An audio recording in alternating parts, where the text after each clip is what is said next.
Bastidores do Júri.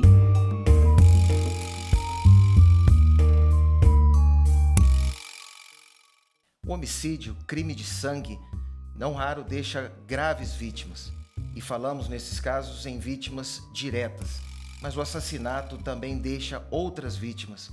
São as chamadas vítimas indiretas. Quem são? Quais são os seus direitos?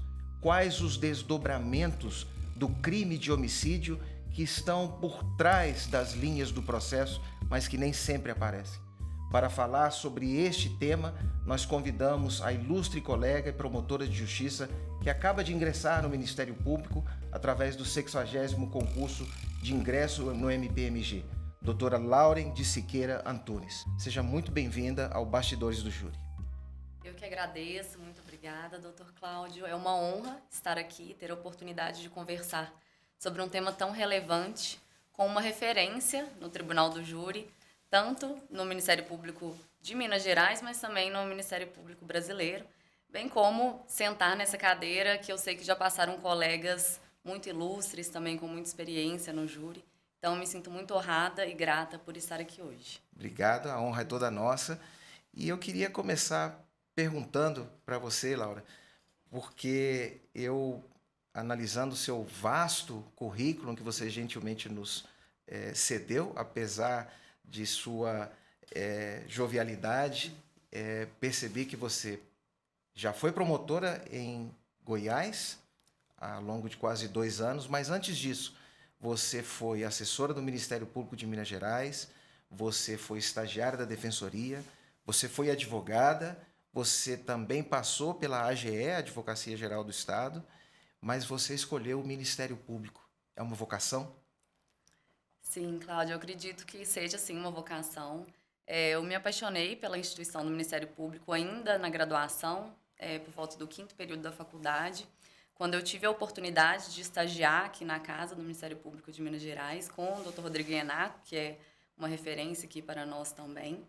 E foi uma oportunidade muito importante para mim, à época, como estagiária de graduação, numa promotoria criminal residual. Então, eu tive contato com diversos crimes que assolam aqui, especificamente o município de Belo Horizonte, que eu sou natural de Belo Horizonte. E, posteriormente, percorri todos os cargos aqui internos, do Ministério Público de Minas Gerais, fui estagiária de pós-graduação, fui assessora também, e realmente me apaixonei por esse cargo, que, apesar de muito desafiador, é também muito gratificante, porque a gente sente realmente que pode promover ativamente a justiça e, mais do que isso, ser um instrumento de transformação social na comunidade, sobretudo no interior, nas comunidades menores. Então, eu me sinto vocacionada realmente para a função e acredito que tenho escolhido, dentre todas essas nobres instituições também, as quais tive a oportunidade de estagiar e também acrescentaram em muito na minha carreira, mas acredito que seja a carreira que mais me atiçou aí a vontade de realmente promover essa justiça. E a propósito de comarcas do interior, cidades pequenas que você mencionou, você, como eu dizia aqui no início, passou pelo Ministério Público de Goiás. Quais comarcas que você chegou a percorrer naquele estado vizinho? Eu tive a oportunidade de exercer o cargo como membra do Ministério Público de Goiás por quase 2 anos. Nesse período, eu atuei como substituta em Aragarças, que é um município, uma comarca com 3 municípios integrantes, ali na divisa com o Mato Grosso. Há ali uma rota de tráfico muito pesada, então era uma comarca com um criminal bem intenso. Posteriormente, eu tive a oportunidade de titularizar em Montes Claros de Goiás, que era um pouco mais próximo de Goiânia, então um pouco mais próximo de casa, mas uma cidade bem menor, na verdade, com 8.000 habitantes, então um município bem pequeno. E, posteriormente, antes de retornar ao Ministério Público de Minas Gerais, eu consegui remover para uma promotoria civil em Rubiataba, que era uma cidade um pouco mais próxima também de Goiânia, com um porte médio.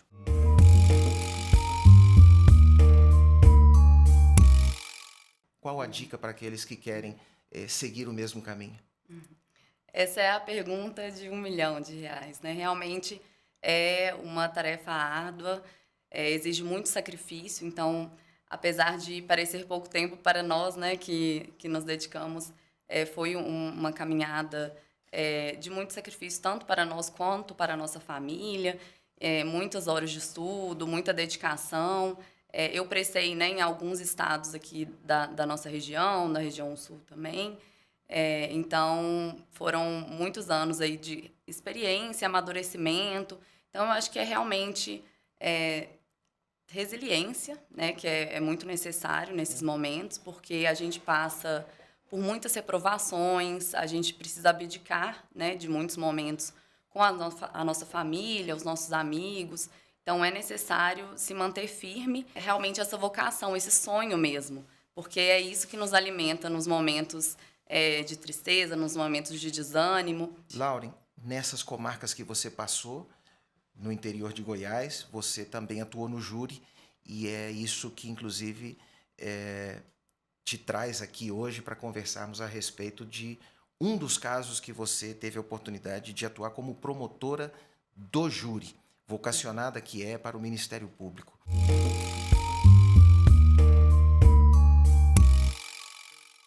É um caso que envolve uma família, né? O homicídio, ele sempre envolve famílias, pessoas, vidas humanas. Mas esse caso, especificamente, ele foi dentro de uma família.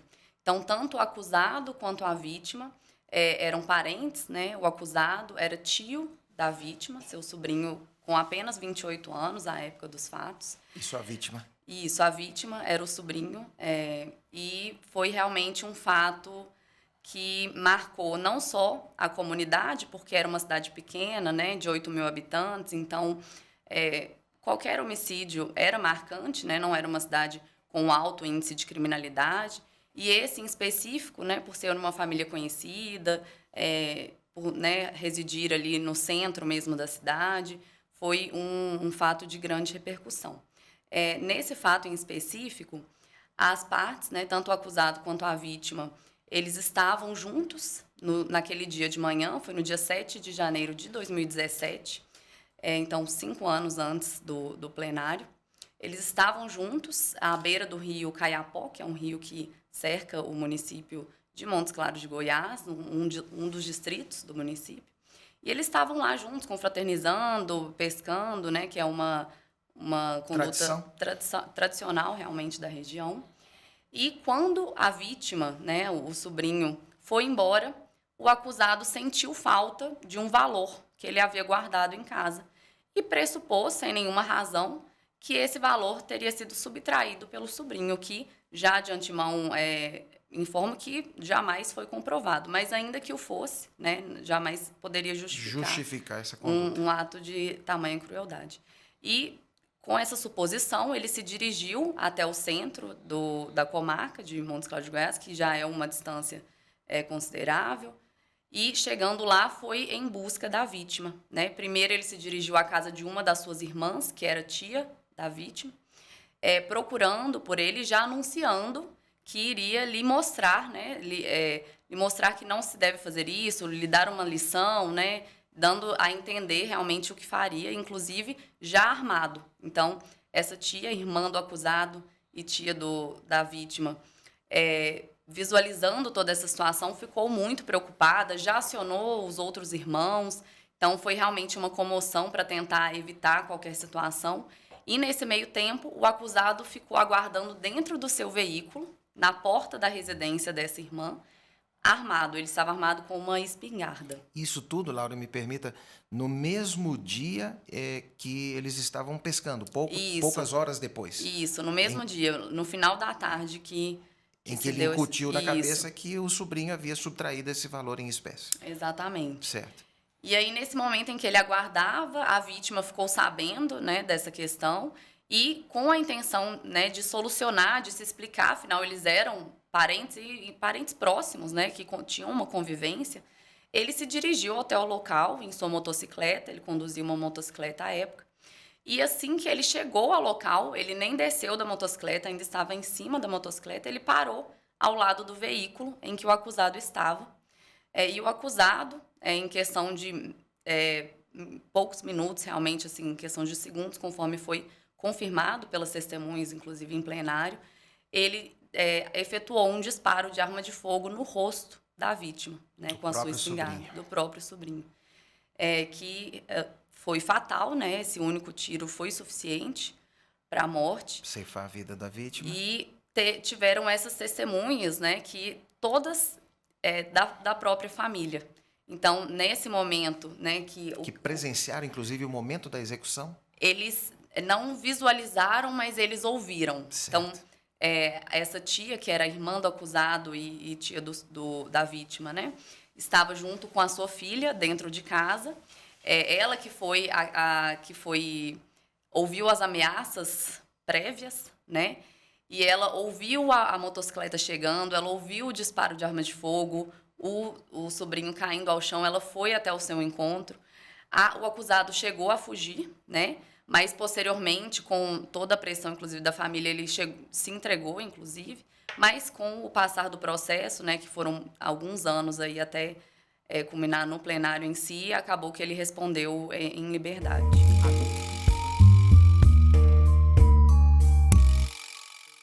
Você foi a responsável pela realização do plenário, a sessão de julgamento. Exatamente. E como que isso, qual foi o desdobramento, Lauren, desse julgamento? Ao chegar na comarca, né, esse júri foi cerca de 3 meses após a minha chegada. Coincidentemente, né, o juiz também titularizou um pouco depois de mim, então a gente conseguiu realmente tirar esse atraso, né, que tinham muitos casos a serem julgados, então foi um dos casos que nós tivemos a oportunidade de julgar. E ao ter contato com o processo, né, já estava instruído, já estava realmente em fase apenas de sessão de julgamento, eu observei essa situação peculiar, né, de ser um fato que culminou ali no interior de uma família. E eu entrei em contato com essa tia, né, que foi a principal informante, no caso, né, testemunha por ter Sim. um contato. E eu pude, ao conversar com ela, né, anteriormente à sessão de julgamento, eu pude perceber que realmente foi um fato que dilacerou aquela família. Que não haveria um resultado suficientemente bom ou que traria algum alívio para aquela família, porque o fato já havia sido praticado, então não haveria como voltar atrás. Porque, normalmente, em casos de júri, de homicídio, às vezes a gente sente que a família tem aquela necessidade de justiça e que ela fica aliviada, às vezes, com uma eventual condenação, apesar de que a gente sabe que jamais... É uma resposta, né, de alguma maneira. Jamais trará aquela pessoa de volta, jamais será suficiente. Mas, nesse caso em específico, eu senti que ainda tinha exigia essa sensibilidade. Sim. De que, sim, eles mantiveram, né, o depoimento, tanto na delegacia, na primeira fase, no plenário. Então, não voltaram atrás, não houve nada nesse sentido. Eu acho que eles se mantiveram fiéis à verdade mesmo, mas eu percebi que o estrago já estava feito. Não teria como trazer nenhuma sensação boa naquele resultado, mas aquele resultado era necessário. No plenário, propriamente dito, até diante da gravidade do que aconteceu, qual foi a tese defensiva sustentada em plenário, Laura, que você teve que enfrentar numa situação como essa? Nesse caso em específico, não haveria a possibilidade de uma negativa de autoria, até porque o próprio acusado posteriormente havia comparecido à delegacia. Então, a defesa sustentou uma legítima defesa, né? Eles sustentaram que, ao chegar no local, a vítima teria desferido um soco no acusado e que, por isso, ele havia respondido com um disparo de arma de fogo. Contudo, isso foi facilmente contestado durante os debates, pois, nesse caso, foi feito um exame de corpo de delito, um laudo do local também, e constatou-se que não havia nenhum sinal de luta corporal. Nada de atrito, nenhum tipo de... Nenhuma lesão, por exemplo, na mão da vítima, né, que foi examinada, ou lá no próprio local não havia nenhum sinal de luta corporal. E, somado a isso, havia as declarações das testemunhas, principalmente dessa irmã do acusado e da sua filha, que estavam dentro do imóvel, né, em frente aonde aconteceu os fatos, E elas atestaram, né, em todas as oportunidades em que foram ouvidas, que foi questão de menos de 1 minuto. Então, não houve discussão, elas não ouviram nenhuma troca Grito, de nada. ameaças. Então, realmente foi apenas o disparo. E ainda que houvesse, de fato, alguma suposta agressão, isso jamais justificaria ali em termos de proporcionalidade, né, moderação. Então, essa tese foi Também descartada. afastada. Aham. E eles, além disso, tentaram ali um privilégio por conta da Como questão, né, do eventual valor que jamais foi encontrado, tanto junto ao corpo da vítima quanto nos seus pertences. Então, as teses da defesa foram todas rechaçadas. privilégio como uma tese subsidiária, alternativa Exatamente. à legítima defesa, só para aqueles que nos acompanham, que em razão da plenitude das teses de defesa, né, que foi sustentada também como uma alternativa, não é isso? Que também foi Exatamente. refutada em plenário.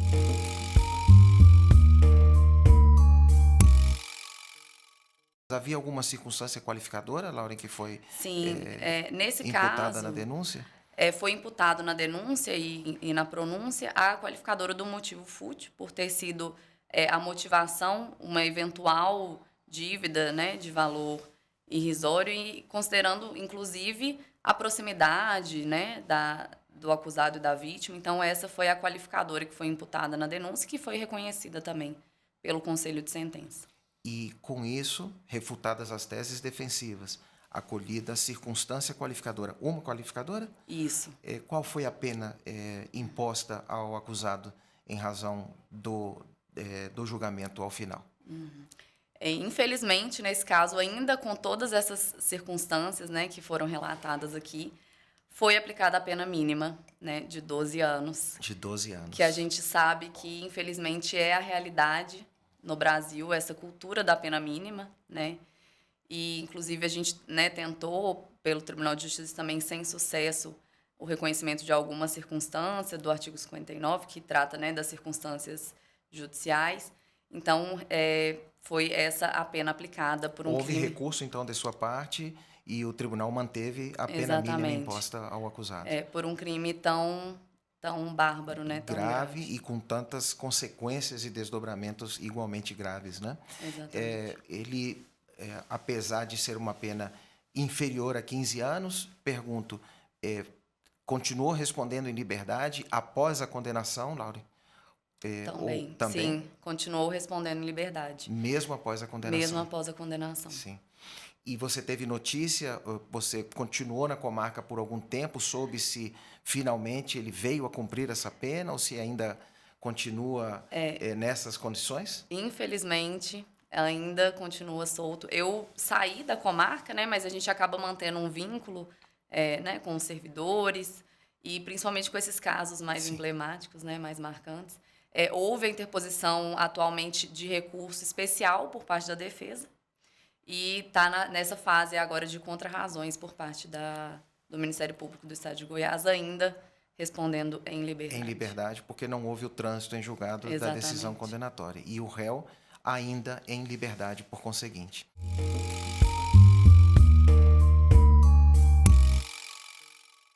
E aí eu te pergunto, Lauren, você como promotora de justiça da comarca que foi à época, durante o tempo que você permaneceu lá, isso trouxe, imagino eu, uma grande repercussão para a localidade. E trouxe também uma sensação de insegurança, de impunidade, não só pelo fato, mas também pelos desdobramentos, vale dizer, pelo lapso temporal, decurso do tempo entre o fato e o julgamento, pela pena imposta e pelo fato dele responder e continuar respondendo em liberdade. Essa é a sensação que fica para uma promotora de justiça que tem essa proximidade com a comunidade, com a sociedade que ela representa e que ela defende? Com certeza, é uma frustração, né, que a gente sente, não só nós como promotores de justiça do caso, mas é uma sensação da comunidade, né, muitas vezes dos próprios jurados, daqueles envolvidos, e também daqueles que têm conhecimento dos fatos, que nesse caso, né, por ser um município pequeno, houve realmente essa repercussão. Então, é uma sensação de frustração mesmo que a gente tem nessas situações, porque, a despeito do resultado, então, ainda que a gente tenha conseguido a condenação que era o justo para aquele caso, né, a gente não vê um resultado ali na prática. Eficaz. Porque são muitos dificultadores que a nossa lei coloca, né? A gente reconhece claramente, né, o direito de defesa, o direito de recurso, mas, infelizmente, isso acaba por protelar muito a resposta efetiva da sociedade, porque a condenação, por enquanto, está no papel, né? Ela não chegou à realidade. E, infelizmente, esse talvez tenha sido um dos casos mais recentes que eu tenha feito lá. Eu fiz casos, né, julgamentos em 2023 de casos de 2010, 2012. Então, realmente é uma realidade bem triste dos interiores aí do nosso país, que pela alta demanda acaba havendo essa demora no próprio julgamento, e quando há finalmente o julgamento, ainda assim a gente não encontra esses entraves. Exatamente. Né? Lauren, na sua opinião, o que fazer para mudar essa realidade? Como promotora de justiça, qual a sua opinião para que esse cenário possa ser revertido, notadamente num país como o nosso, que nós sabemos, dados oficiais, inclusive da ONU, apontam para o Brasil como o país que mais mata no planeta? O que fazer? Isso é uma realidade muito difícil, né, que a gente tenta lidar. Realmente, o volume, né, que assola o Poder Judiciário é enorme, então a gente precisa realmente de mais força de trabalho mesmo. Eu acho que é um passo para conseguir sanar esse atraso, né, então, nesse aspecto. E fazer valer também as leis, né, o enforçamento policial mesmo, que muitas vezes a gente acaba se frustrando ali no julgamento final, no resultado final, porque já há, inclusive, né, há toda uma discussão em relação a essa questão da prisão provisória antes da pena. Então, é uma questão realmente que a gente ainda não tem uma resposta, né, por parte dos nossos tribunais superiores, mas eu acho que seria também uma forma, talvez, de dar uma resposta para a sociedade, porque, de fato, justamente, principalmente para os leigos que não têm conhecimento da lei e do direito, é muito frustrante. Às vezes você assiste uma sessão plenária ali de julgamento e a pessoa é condenada, né, a uma pena de 12, 13, 14 anos. Às vezes até mais. Às vezes até mais. E sai junto com a família da vítima, né, do plenário, com o jurado. Então, realmente, é uma situação difícil de se explicar, né, para a sociedade. Então, também seria uma forma de tentar dar uma resposta à altura dos fatos que foram praticados. Só para fechar, Laura, nosso tempo está se encerrando, eu pergunto, você conversou e até nosso dever e faz parte da nossa atribuição enquanto promotores de justiça, e por isso mesmo você escolheu a carreira do Ministério Público, vocacionada que ter esse contato com as vítimas, com os familiares. Ao ter esse contato com, por exemplo, a tia da vítima e seus familiares, qual foi a sensação que ficou para você, Lauren, como promotora de justiça, à vista desse fato que assola tantas famílias brasileiras em razão das práticas homicidas que ocorrem diariamente nesse país que mata 110 pessoas por dia? Qual a sensação que ficou para a Lauren? Para mim, foi uma sensação, primeiro, de dever cumprido, porque eu acho que a gente tem que se atentar a essa questão. As vítimas, ainda que indiretas, né, como a gente vem tratando aqui, que muitas vezes, às vezes pelo tamanho, pelo porte da cidade ou pelo volume de trabalho, acabam não tendo, né, um suporte, e que é muito importante a gente se atentar para isso. Então, eu fiquei com a sensação de que eu fiz ali, né, o meu papel, né, nada mais do que o meu trabalho, mas que eu pude trazer uma informação, um acolhimento para aquela família, porque eles também ficam muito perdidos, né? Eles, às vezes, não sabem como é o processo, o que é normal, né? Até a gente que trabalha com isso sabe como há várias nuances ali. Sim. Direito à informação, né? Exatamente. Então, eu senti que foi muito importante mesmo para esse caso, que eles puderam ter uma informação sobre como estava o processo, o que aconteceria, o que poderia acontecer, né? Porque a gente não pode garantir nada, claro.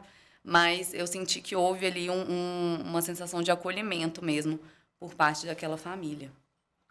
Lauren, chegando ao final, eu não sei antes te parabenizar pelo ingresso no Ministério Público de Minas Gerais, retornando às suas origens, ao Minas Gerais, próximo da sua família. Eu queria deixar esses minutos finais para que você fique extremamente à vontade para dar o seu recado final, dizer aquilo que você gostaria de dizer nesses segundos finais, que não deu tempo da gente falar. Infelizmente, o tempo vai se encerrando. Teríamos aqui muito mais para conversar, até pela experiência que você traz de Goiás e aquilo que você está para enfrentar. E queria também te desejar todo sucesso e felicidade nessa caminhada que se inicia, nessa caminhada de vocação que você escolheu com o coração.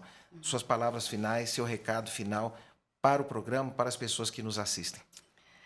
Gostaria de agradecer mais uma vez a oportunidade de estar aqui, né? Como eu já disse no início, uma referência para mim no Tribunal do Júri, que admiro grandemente.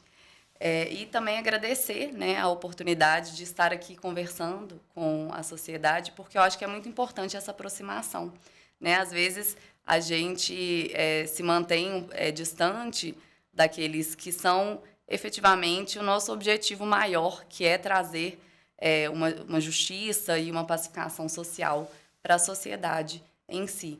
Então, eu me sinto muito honrada, muito grata de ter a oportunidade de participar desse programa, que está fazendo um belíssimo trabalho nesse sentido de reaproximação do Ministério Público com a sociedade e me colocar sempre à disposição também de todos que eventualmente possam ter alguma dúvida. Nesse início, realmente, de estudar para concursos, eu sei que é muito difícil, né?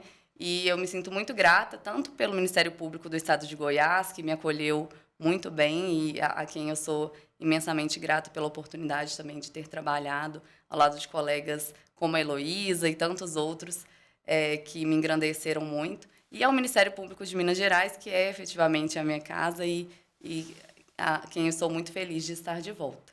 Muito obrigado, Lauren. Obrigado pela participação. Muito obrigado a você que esteve conosco até agora. Aguardo você no próximo Bastidores do Júri.